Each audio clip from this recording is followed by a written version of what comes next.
శార్దూల కర్తవ్యం దైవమాన్నికం.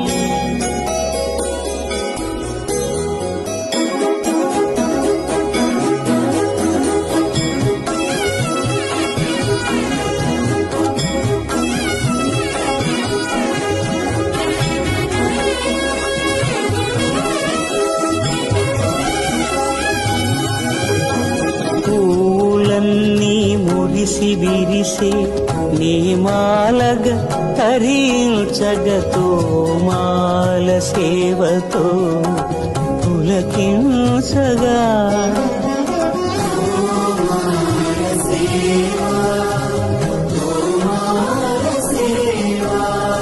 ఎన్ని జన్మల పుణ్యమో నీకిన్ని సేవలు చేయగా